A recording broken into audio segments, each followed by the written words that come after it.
I'm sorry, y'all don't have to agree with me. I never gave a I am not tipping you for some shit that is really not even tippable. That never before the last 3 years would anyone ever have thought about asking for a tip for. I'm sorry, it's not happening. Service providers are one thing. Okay, tattoo artists, cosmetologists, estheticians, hairdressers, makeup artists, whatever. That's one thing. Okay, servers, delivery drivers, even like sometimes if I'm ordering takeout or I'm picking up a to-go order, expos, because I've served, I've expoed, I've hosted. I get it, sure. Drive-through, no. No, I'm sorry. Ben & Jerry's just for a scoop of ice cream, no. It's not happening. Tip or not to tip? In today's video, we're going to be talking about how tipping is getting out of control. And when DoorDashers be like, don't nobody tip enough, don't nobody da-da-da-da-da, talking about tips, I want my area to shut up because it never fails. I just picked up my DoorDash and I put in my notes, I said, there is a tip on my porch table. Well, let's see. Did they pick up their tip that I left on the porch table? Excuse me, kitties. No, you didn't. You didn't. So guess what? I'll gladly put it back in my wallet. Since some of y'all have never worked in a restaurant in your life and don't know how a tip out works and think that servers just always make a ton of money out of thin air, let me break it down for you because I don't think you understand. Okay, cool. Say, for example, I have a party of 2 that spends $100. A 20% tip would be $20, okay? But wait, I don't take all that home. No, because I have something called a tip out. Ever heard of it? Let me break it down for you.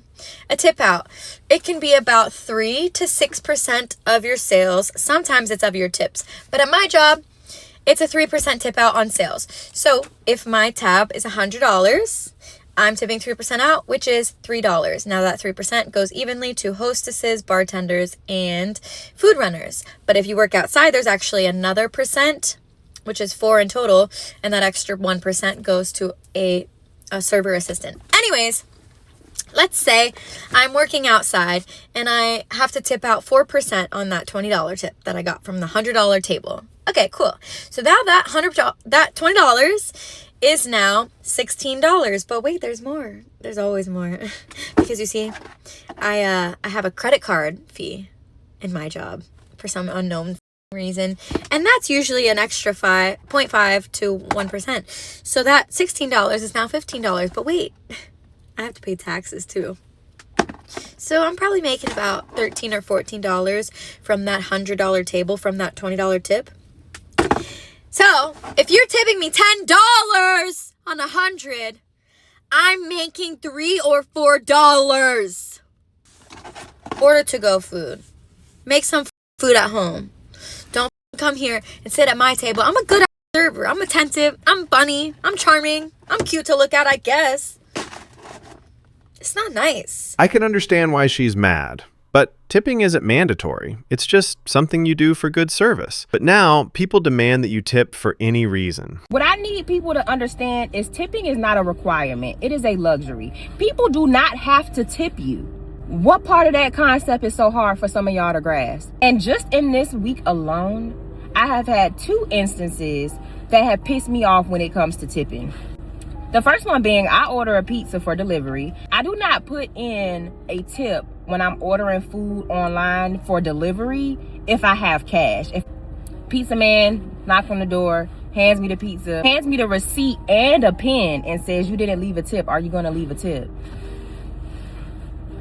Now, I don't even want to leave you a tip just off of the strength that you even asked me if I was going to leave you one. But I did, so moving on. Now, yesterday, I go to get my hair braided by the African. I'm not going to name the name of the shop because I go there all the time. The lady asked me how I want to pay, cash or card. I said card. Mind you, I always pay card. I've never paid cash. She going to tell me, no, we don't do cash payments. You have to use the ATM over there. Strike number 1, you lying in my face. You really just watched the person sitting next to me fill out their receipt for their payment, so I know for a fact you take cards. You just wanted cash. I go to the ATM that they have in the shop. It's a $2.50 transaction fee. The max limit that you can pull out of the ATM is $200. So now I have to make 2 transactions from this ATM to give you cash. For my first transaction, $200, the max that I can put, the max that I can take out. My next transaction, $140 because you can only do intervals of 20. Another $2.50 ATM fee. So I have now paid $5 in ATM fees. I gave the lady $3.20. I said, do you have change for this 20? Braiding assistant takes my 20 and says, make sure you leave her a tip. Who the f are you talking to, first and foremost? So she comes back, giving me change for my 20 with 2 $10 bills. Politely handed her that $10 bill to make my total $330, and I went about my way. Because first of all, I'm gonna tell y'all where y'all had me up at. Number one, because I was not pleased with the service. We'll make a part 2 on that. So no, I was not moved to give a tip. Let me tell you why I'm glad I did not leave a tip. Y'all, why today I wake up and I check my bank account, I have now 2 more charges on my bank statement for $2.50 each. Hold please. Now, I have blacked out the name of the salon that I went to just off of the strength that I would like to have a conversation with the owner first and see how this issue can be resolved. But anyway, as you can see here, $202.50, $142.50, $5 total for each of the 2 transactions that I had to make. Why do I wake up this morning and there's another $250 transaction and another one? So you mean to tell me I have now spent $10 in ATM fees to give somebody cash that lied to my face off of the fact that you guys do accept card and I know that? So moral of the story is tipping culture is out of hand. Don't nobody owe you.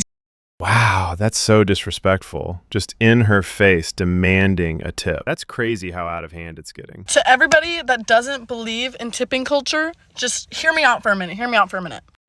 There's 2 reasons, like 2 major reasons why we should support tipping culture and why tipping culture is actually more efficient than paying employees more money. The first reason is that if you were to seriously pay servers a livable wage, but not even just a livable wage, I don't mean like, $20 an hour, I mean if you were to actually pay servers for what they're doing, because serving is a hard, physically demanding, exhausting job a lot of the times. Not all the time, depending on the restaurant, but a lot of restaurants, especially if you're receiving full service, that's just hard work. Your server's running for you. Your server's making ends meet. Your server's juggling a million tasks. It's honestly, it's not a job that anybody can do. You have to be able to mentally lock in and work under pressure and under stress. It is not a job that anybody can do. So first of all, to pay them a livable wage, you're also going to have to pay them enough money where somebody wants to do it, because nobody's serving for minimum wage. I'm just saying, your livable wage, nobody's serving for minimum wage. Nobody's doing that job for minimum wage. So if we were to pay our servers what they're actually worth, the cost of going out to eat would literally be $45, because restaurants are already not profiting that much, considering that they have to pay cooks, they have to pay their servers, they have to pay their hosts, they have to pay their managers. Some restaurants have to pay food runners, bussers. So if you were to pay all those people, the restaurant still isn't even making that much money. So for the restaurant to make money, if they were paying everybody a livable wage, it would literally be $45 minimum to go to Chili's. That's insane, but what do you guys think? Has tipping gone too far? I think it has. But don't forget to like and subscribe.